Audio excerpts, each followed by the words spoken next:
Hi friends, welcome back to our channel. இன்னைக்கு நம்ம பார்க்க போற இந்த ஒரு அப்டேட்ல மெட்ராஸ் ஹைகோர்ட் ரெக்ரூட்மெண்ட் 2025 அதாவது கீழமை நீதிமன்ற வேலைவாய்ப்புக்கு உண்டான அந்த examiner, reader, junior பெயிலிஃப், junior பெயிலிஃப், xerox operator இந்த பதவிகளுக்கு ஆன்லைன்ல டாக்குமெண்ட் வந்து வெரிஃபிகேஷன் பண்ண சொல்லி என்ன பண்ணிருக்காங்கன்னா ஒரு 3 days வரைக்கும் நமக்கு வந்து டைம் கொடுத்திருக்காங்க.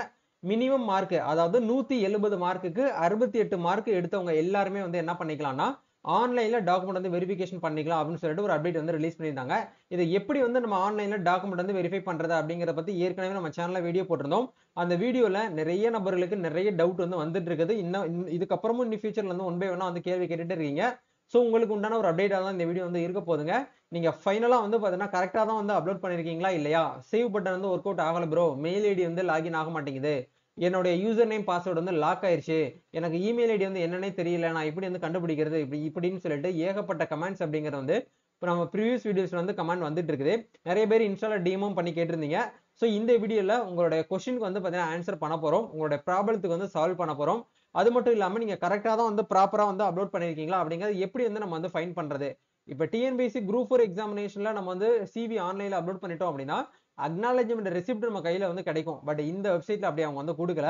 நிறைய பேருக்கு வந்து நாங்க வந்து கரெக்டா அப்லோட் பண்ணிட்டோமா இல்லையானே என்னால வந்து ஐடென்டிஃபை பண்ண முடியல ப்ரோ, நான் எப்படி வந்து கிராஸ் செக் பண்றது அப்படிங்கிற மாதிரி கேக்குறீங்க. சோ இது சம்பந்தமா வந்திருக்கக்கூடிய அப்டேட் பத்தி நம்ம பார்க்கலாங்க. வீடியோ வந்து ஸ்கிப் பண்ணாம ஃபுல்லா பாருங்க.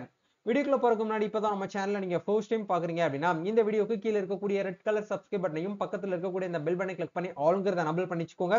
நம்ம சேனல்ல இருந்து போஸ்ட் பண்ணக்கூடிய ஒவ்வொரு லேட்டஸ்ட் அப்டேட்ஸும் ஈஸியா நீங்க மிஸ் பண்ணாம பார்த்து தெரிஞ்சுக்க முடியும். சரி வாங்க இப்ப நம்ம டைரக்டா வீடியோக்குள்ள போகலாம். ஓகே, நீங்க ஃபர்ஸ்ட் ஆஃப் ஆல் பண்ண வேண்டிய விஷயம் Madras high court recruitment open website open பண்ணீங்கன்னா இதுதான் வந்து ஹோம் பேஜ். இன்னைக்கு மார்னிங் நம்ம வீடியோ போட்டதுக்கு அப்புறம் வந்து ஒரு 11 o'clockல இருந்து ஈவினிங் வரைக்கும் நமக்கு வந்து ஒர்க் அவுட் ஆகல. நானும் வந்து ஃப்ரீ டைம்ல வந்து இந்த வெப்சைட்டுக்குள்ள போனேன். சர்வர் வந்து ரொம்ப பிஸியா இருந்ததுனால வந்து உங்களுக்கு ஒர்க் அவுட் ஆகாம இருந்திருக்கலாம். பட் இப்போ ஈவினிங் டைம்ல அதாவது இந்த வீடியோ ஷூட் பண்ற டைம் வந்து பாத்தீங்கன்னா 7:30 ஆகுது. இந்த டைமிங்ல எனக்கு வந்து என்னோட சிஸ்டத்துல வந்து ஓபன் ஆகுது. சரிங்களா. சோ எல்லாருமே ஒட்டுக்கா ஒரே நேரத்துல வந்து இந்த வெப்சைட்டுக்குள்ள போறதுனால சர்வர் ரொம்ப டவுன் ஆயிருச்சு. அதனாலதான் உங்களுக்கு ஒர்க் அவுட் ஆகல. உங்களுக்கு மட்டும்தான் வந்து லாகின் ஆகல அப்படின்னு சொல்லி நிறைய பேர் நினைக்கிறீங்க. அப்படி கிடையாதுங்க.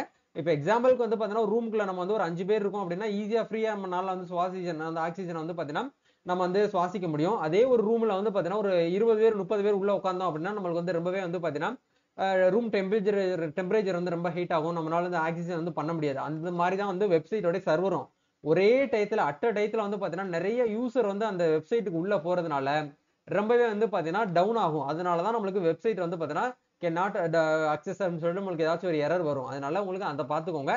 பட் இப்போ வந்து கிளியர் ஆயிடுச்சு. சரிங்களா. ஒரு நாள் முடிஞ்சு, நாளைக்கு நாளான்னைக்கு 2 நாள் மட்டுமே டைம் இருக்கு.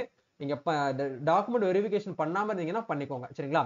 ஃபர்ஸ்ட் அப்டேட் என்ன அப்படிங்கிற பார்க்கும்போது இப்போ நீங்க பண்ண வேண்டிய விஷயம் யூசர் நேம் பாஸ்வேர்ட் போட்டு உங்களுக்கு லாகின் ஆகல அப்படின்னா இந்த இடத்துல டிஸ்ட்ரிக்ட் ஜுடிஷியல்னு ஒரு ஆப்ஷன் இருக்கு பாத்தீங்களா, இந்த ஆப்ஷனை கிளிக் பண்ணி லாகின் அப்படிங்கிற இந்த ஆப்ஷன் கொடுங்க.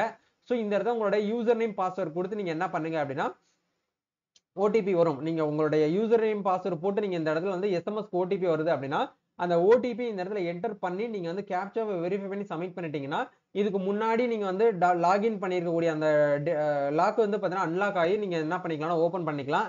நிறைய பேர் பண்ணக்கூடிய மிஸ்டேக் என்ன அப்படின்னா ஒரு ப்ரௌசர்ல வந்து பாத்தீங்கன்னா ஓபன் பண்ணிருவீங்க. இந்த இடத்துல ஓடிபி வந்து நீங்க சப்மிட் பண்ணாலும் உங்களுக்கு வந்து ஓபன் ஆகாது. மேல வந்து எரர் வரும்.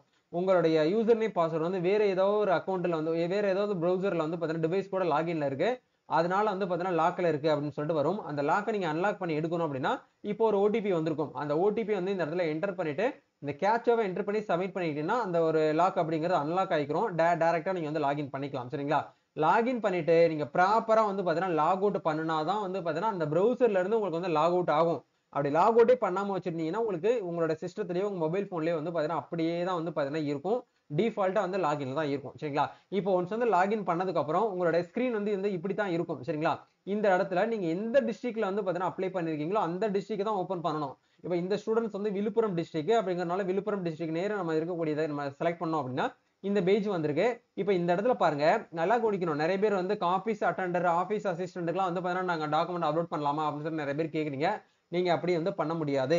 ஏன்னா இப்போதைக்கு வந்து பாத்தீங்க அப்படின்னா டிரைவர் போஸ்டிங்லாம் வந்து பாத்தீங்கன்னா கம்ப்ளீட்டா முடிஞ்சதுக்கு அப்புறம் இப்போ நெக்ஸ்ட் என்ன பண்ணிருக்காங்கன்னா examiner, reader, junior bailiff, junior bailiff, இந்த ஜெராக்ஸ் ஆபரேட்டர் இந்த ரோலுக்கு தான் வந்து இந்த போஸ்டிங் தான் என்ன பண்ணிருக்காங்கன்னா சர்டிபிகேட் வெரிஃபிகேஷன் பண்ண சொல்லி நம்மளுக்கு வந்து ஆன்லைன்ல வந்து அப்டேட் வந்து கொடுத்துருக்காங்க.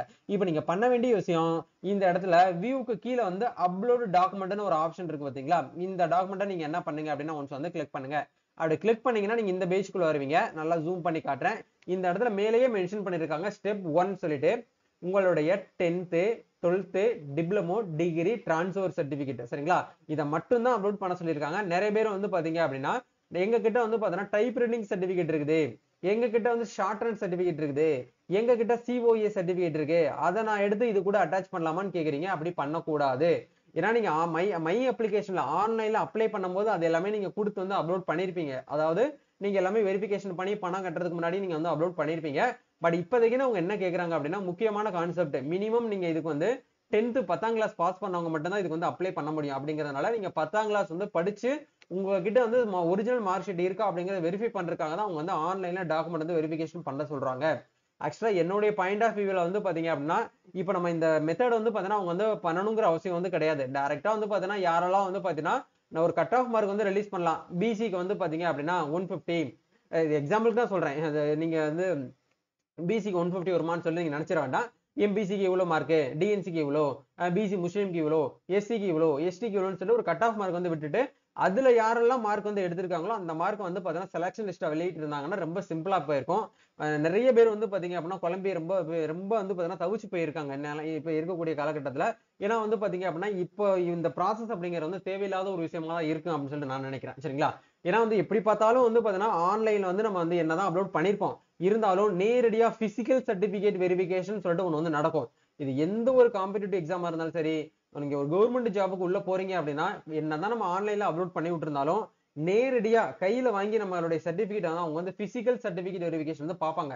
அப்படி பார்த்து நம்ம கரெக்டா தான் அப்லோட் பண்ணிருக்கோமா அப்படிங்கிற வெரிஃபை பண்ணிட்டு தான் வந்து ஜாப் அப்படிங்கிறது கன்ஃபார்ம் பண்ணுவாங்க. அப்படிங்கறதுனால இந்த ப்ரொசீஜர் வந்து இல்லாம இருக்கிறது பெட்டரா இருந்திருக்கும்.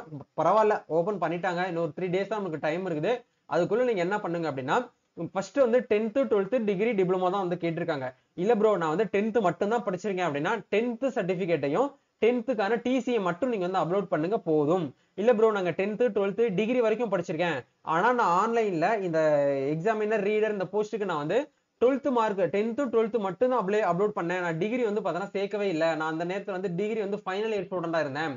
நான் டிகிரி எல்லாம் படிச்சு முடிச்சிட்டேன், ஆனா டிகிரியை நான் வந்து கொடுக்கல. ஆனா இப்போ வந்து நான் டிகிரி கொடுக்கலாமான்னு கேட்டீங்கன்னா நீங்க கொடுக்க கூடாது. நீங்க என்ன அந்த இடத்துல மை அப்ளிகேஷன் நீங்க என்ன கொடுத்துருக்கீங்களோ மை அப்ளிகேஷன் இருக்கக்கூடிய விஷயமும் இங்க நீங்க ஆன்லைன்ல அப்லோட் பண்ணக்கூடிய விஷயமும் வந்து சேமா இருக்கணும். அப்படிங்கறதுனால நீங்க 10th 12th மட்டும் கொடுத்தா போதும். ஆனா டிசி உங்ககிட்ட வந்து பாத்தீங்கன்னா யூஜி டிசி தான் இருக்கும். ஏன்னா உங்களுடைய 12th டிசியை யூஜி படிச்ச காலேஜ்ல கொடுத்துட்டு நீங்க யூஜி படிச்சு 3 வருஷம் வெளியில வந்ததுக்கு அப்புறம் ஒரு டிசி கொடுத்துருப்பாங்க. அததான் உங்க கையில கண்டிப்பா எல்லாருக்கிட்டையும் ஃபைனலா நம்ம என்ன படிச்சு முடிக்கிறோமோ அந்த டிசி தான் நம்ம கையில இருக்கும். அதனால அதையே நீங்க வந்து அப்லோட் பண்ணிக்கலாம், போதுமானது. இதனால வந்து பாத்தீங்கன்னா எதுவும் இஷ்யூ ஆகுமான்னு கேட்டீங்கன்னா எந்த ப்ராப்ளமும் ஆகாது அப்படிங்கறத தெளிவா புரிஞ்சுக்கோங்க சரிங்களா? இதுதான் வந்து பாத்தீங்க அப்படின்னா அப்டேட். சோ இந்த ஒரு ப்ரொசீஜரை நீங்க வந்து என்ன பண்ணிக்கோங்க அப்படின்னா வந்து கரெக்டா வந்து ஃபாலோ பண்ணிக்கோங்க. ரெண்டாவது டேப்ல வந்து என்ன வந்து கொடுக்கணும் அப்படின்னா 200 கேபிக்குள்ள வந்து கம்யூனிட்டி சர்டிபிகேட் உங்களுடைய ஜாதி சான்றிதழை நீங்க வந்து கொடுக்கணும். இதுலயுமே நிறைய பேருக்கு இந்த டவுட் இருக்கு. ப்ரோ நாங்க அப்ளை பண்ணும்போது இந்த எக்ஸாமுக்கு அப்ளை பண்ணும்போது போன வருஷம் 2024 நோட்டிபிகேஷன் விட்டதுக்கு அப்புறம் நாங்க வந்து ஓல்டு கம்யூனிட்டி சர்டிபிகேட் நம்பர் தான் அந்த மை அப்ளிகேஷன்ல போட்டிருக்கேன். ஆனா இதுக்கப்புறம் அப்கமிங் டேஸ்ல இன்னொரு கடந்த 6 மாசத்துக்கு அப்புறம் நான் என்ன பண்ணிட்டேன்னா சேவையில ரெவென்யூ டிபார்ட்மெண்ட்ல அப்ளை பண்ணி கம்யூனிட்டி சர்டிபிகேட் என்னோட போட்டோ போட்டு QR கோட் எல்லாம் போட்டு வந்து சர்டிபிகேட் வாங்கிட்டேன் ப்ரோ, இந்த சர்டிபிகேட் நான் அப்லோட் பண்ணலாமான்னு கேட்டீங்கன்னா அப்படி பண்ணக்கூடாது. உங்களுடைய ஓல்டு கம்யூனிட்டி சர்டிபிகேட்டை தான் நீங்க என்ன பண்ணணும் அப்படின்னா இந்த இடத்துல வந்து பிளாக் அண்ட் ஒயிட்ல அப்லோட் பண்ணணும். அதே மாதிரி இந்த இடத்துல வந்து person study in Tamil medium certificate PhD certificate நீங்க என்ன பண்ணணும் அப்படின்னா பிளாக் அண்ட் ஒயிட்ல ஸ்கேன் பண்ணி நீங்க இந்த இடத்துல வந்து அப்லோட் பண்ணணும். 2 ஸ்கூல்ல நீங்க வந்து 10th ஃபர்ஸ்ட் ஸ்டாண்டர்ட்ல இருந்து 10th வரைக்கும் படிச்சிருக்கீங்க அப்படின்னா 2 ஸ்கூல்லையுமே நீங்க வந்து சர்டிபிகேட் வாங்கணும். அதே மாதிரி 3 ஸ்கூல்ல படிச்சிருந்தீங்க அப்படின்னா 3 ஸ்கூலுக்கும் நீங்க வந்து வாங்கணும் அப்படிங்கறத நீங்க வந்து புரிஞ்சுக்கோங்க. அதே மாதிரி அப்லோட் ப்ரியாரிட்டி சர்டிபிகேட் ஒன்னு கேக்குறாங்க ப்ரோ, நான் எந்த ஒரு ப்ரியாரிட்டியுமே அப்ளை பண்ணும்போது கொடுக்கவே இல்லை, ஆனா இந்த 3ஐயும் மட்டும் நான் அப்லோட் பண்ணிட்டு சேவ் கொடுத்தேன்னா சேவ்ங்கிற பட்டனே வந்து ஒர்க்கே ஆக மாட்டேங்குது ப்ரோ, நான் என்ன பண்ணலாம் ப்ரோ அப்படின்னு சொல்லி நிறைய பேர் கேக்குறீங்க. நீங்க ப்ரியாரிட்டி அப்படிங்கறது வந்து நீங்க ஏற்கனவே வந்து தமிழ் வழியில படிச்சதுக்கு வந்து பாத்தீங்கன்னா ஒரு ப்ரியாரிட்டி தான். நீங்க வந்து பாத்தீங்கன்னா ஒரு முன்னுரிமை அப்படிங்கறதுனால நீங்க இந்த இடத்துல என்ன அப்லோட் பண்ணீங்களோ அதே சர்டிபிகேட் இந்த இடத்துல அப்லோட் பண்ணி விட்டுருங்க. அதாவது PhD சர்டிபிகேட் நீங்க இந்த இடத்துல ப்ரியாரிட்டியா நீங்க வந்து அப்லோட் பண்ணி விட்டுருங்க.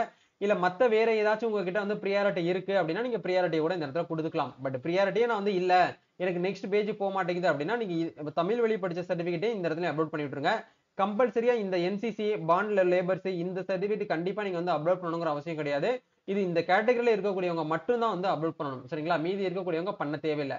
இதை மூணையும் நீங்க அப்லோட் பண்ணிட்டு சேவ் அப்படிங்கிற இந்த ஆப்ஷன் வந்து ஒர்க் அவுட் ஆகல இருந்தாலும் வந்து பாத்தீங்கன்னா நீங்க ஒன் டைம் வந்து பாத்தீங்கன்னா கிளிக் பண்ணிட்டு ஒரு 5ல இருந்து 10 செகண்ட் வந்து வெயிட் பண்ணீங்க அப்படின்னா ஆட்டோமேட்டிக்கா நம்மளுக்கு இந்த இடத்துல வந்து ஜாவா 00ன்னு சொல்லிட்டு வந்தது அப்படியே நம்மளுக்கு ஆட்டோமேட்டிக்கா ரீடைரக்ட் வந்து சேவ்ல வந்து பாத்தீங்கன்னா விழுந்துரும். பட் இவங்க என்ன பண்ணிருக்கணும் அப்படின்னா சேவ் பண்ண உடனே உங்களுக்கு இந்த இடத்துல ஒரு பாப்அப் மாதிரி சேவ் சக்சஸ்ஃபுல்லின்னு சொல்லிட்டு ஒரு மெசேஜ் மாதிரி அவங்க கொடுத்திருந்தாங்கன்னா கேண்டிடேட்ஸ்க்கு வந்து பாத்தீங்க அப்படின்னா ஈஸியா போயிருக்கும். அவங்க வந்து பாத்தீங்கன்னா கொஞ்சம் ஈஸியா வந்து பாத்தீங்கன்னா புரிஞ்சுக்குவாங்க. நிறைய பேர் வந்து சேவ் பட்டனே ஒர்க் அவுட் ஆகல ப்ரோ அப்படின்னு சொல்றீங்க. கண்டிப்பா சேவ் பட்டன் வந்து ஒர்க் அவுட் ஆகுது.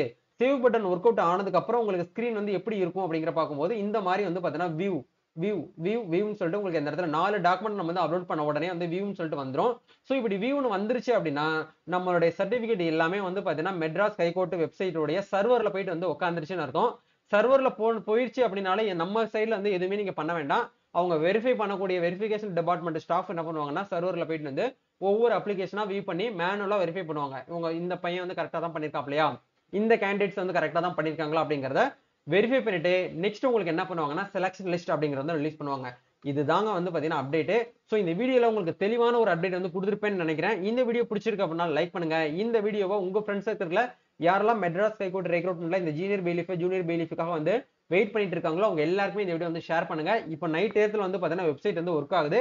நீங்க ஏதாச்சும் டவுட்ஸ் இருக்கு அப்படின்னா கமெண்ட் பண்ணுங்க. இல்ல கமெண்ட்ல பண்ண முடியாத விஷயத்த டவுட்ஸ் கேட்கறத நீங்க என்ன பண்ணிக்கலாம்னா பெர்சனலா இன்ஸ்டால வந்து டிஎம் பண்ணுங்க. நான் தான் மோஸ்ட்லி வந்து பாத்தீங்கன்னா உங்களுக்கு வந்து இன்னைக்கெல்லாம் ரீப்ளை பண்ணிருப்பேன். சோ ரீப்ளே உங்களுக்கு வராம இருக்கு அப்படின்னா வெயிட் பண்ணிக்கோங்க. ஏன்னா நிறைய மெசேஜ் வந்து வந்ததுனால என்னால வந்து கரெக்டா கண்டினியூஸா உங்களுக்கு வந்து ரீப்ளை கொடுக்க முடியல. தப்பா எடுத்துக்க வேண்டாம். கண்டிப்பா உங்களுக்கு வந்து அடுத்த அப்டேட்ல நான் வந்து உங்களுக்கு வந்து ரீப்ளை பண்ணுவேன். சோ உங்களுக்கு ஏதாச்சும் பெர்சனலா இன்ஸ்டால வந்து டிஎம் பண்ணணும் அப்படின்னு நினைச்சீங்கன்னா கூட டவுட்டை கிளியர் பண்ணிக்கோங்க. இல்ல நீங்களே எங்களுக்கு வந்து அப்ளை பண்ணி கொடுங்க ப்ரோ, அப்லோட் பண்ணி கொடுங்கனாலும் டாக்குமெண்ட்ஸ் எல்லாத்தையும் எனக்கு வந்து வாட்ஸ்அப் பண்ணுங்க. நாங்களே உங்களுக்கு என்ன பண்ணுவோம்னா பிளாக் அண்ட் ஒயிட்ல இருந்து கன்வெர்ட் பண்ணிட்டு அதுக்கு உண்டான விஷயத்த நாங்க அப்லோட் பண்ணிட்டு உங்களுக்கு என்ன பண்ணுவோம்னா ஸ்கிரீன்ஷாட் போட்டு அனுப்பிச்சு விட்டுருவோம். இதுதான் வந்து பாத்தீங்கன்னா ப்ரொசீஜர் சரிங்களா. சோ உங்களுக்கு வேற ஏதாவது வந்து டவுட்ஸ் இருக்கு அப்படின்னா கமெண்ட் பண்ணுங்க. நம்ம நெக்ஸ்ட் ஒரு அப்டேட்ல மீட் பண்ணுவோம். Thank you, all the best, God bless you.